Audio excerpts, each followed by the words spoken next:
They don't need a house to call a place home, because in the spirit world, the unexplainable can happen anywhere.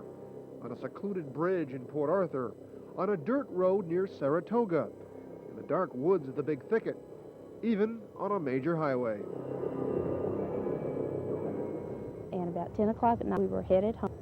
Got as far as Cooks Lake Road on Highway 69, and then there's pitch black, just no lights, nothing. Cutting through Beaumont and heading towards Lumberton is a very unusual stretch of road for a ghost to call home.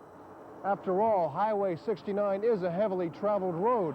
But on those nights when the moon shines full, something very strange happens around here, because the forests that line this road shelter something very unusual. And the travelers of the night that pass through here swear they're being watched. Judy Kohler and Judy Beasley, both of Kuntz, had their encounter with the spirit world in this unlikely setting, coming home from a night in the city like you or I might do, only with an extra twist to an otherwise ordinary drive. And I said, all of a sudden, there appeared to be a man standing right next to my car. It looked like a shirt and a stomach, a belt buckle, and, you know, hip area, because looking outside the car, you know, you can only see such. And in a split second. And I screamed and turned the car over to the right, nearly wrecked it, scared her half to death. It was stationary, as though you passed somebody on the highway, but there was nobody there. Nobody.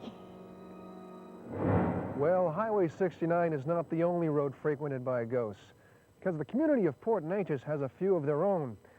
And the spirits here are a despondent mother and her lost child. And on nights, on this bridge, you'll find them haunting the Sarah Jane Road. Driven strange fascination with the macabre, it's not uncommon to find horror seekers crossing the bridge where the legend says Sarah Jane and her child perished.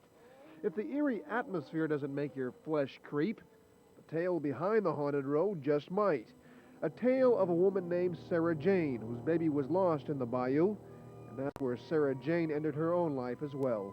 And a few days later, in her sorrow at the loss of her child, she came back to this spot and hung herself, committed suicide there in the woods. That's probably the #1 story that you hear about the Sarah Jane Road.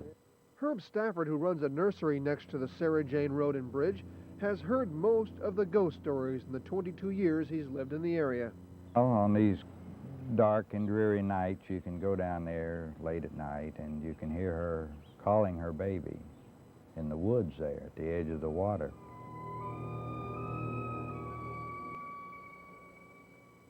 Well, it's kind of weird sound, you know. Sometimes it sounds like the wind blowing in the trees, but I mean, with a little imagination, you can certainly hear it.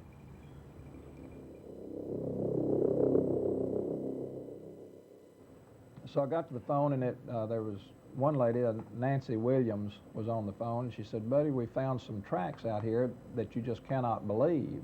We thought you'd come get some pictures." Said, "Nobody's going to believe us. We want something here that we can show." From the town of Kuntz comes a ghost story of a different kind. It involves this man, Buddy Moore, publisher of the local newspaper, this woman, Doris Wilburn, and a creature with a very large shoe size. Huge prints. They looked like they were running.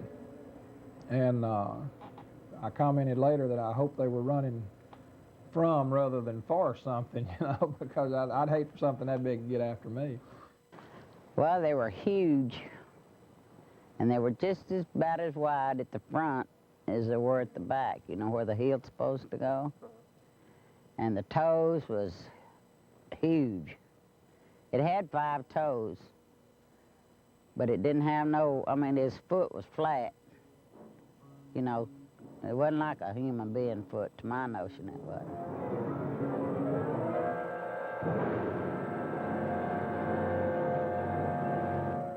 And some people wouldn't believe us.